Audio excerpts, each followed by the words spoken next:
After losing George, my world became so quiet. 52 years of marriage.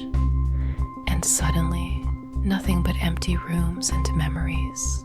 My children called, of course, but they have their own lives.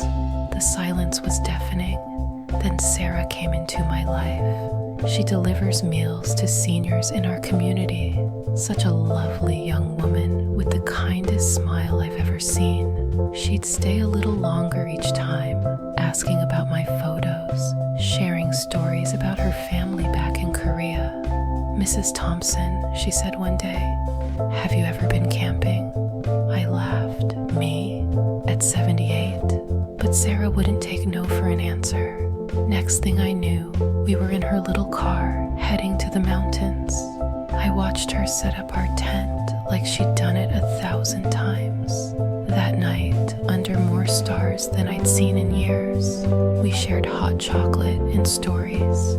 She listened to every tale about George with such a genuine interest, asking questions about our love story.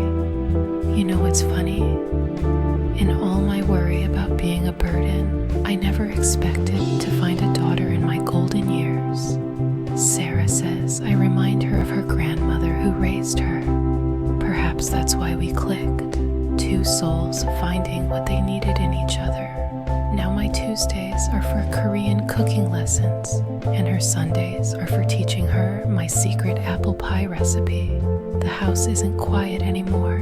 It's filled with laughter, the smell of kimchi, and the warmth of unconditional love. They say family isn't always blood. Sometimes it's a young woman with a heart of gold who brings color back into a widow's gray world. Sarah didn't just deliver meals. She delivered hope, friendship, and a reminder that life has beautiful surprises. Even when you think all the chapters are written, I'm not alone anymore, and neither is she.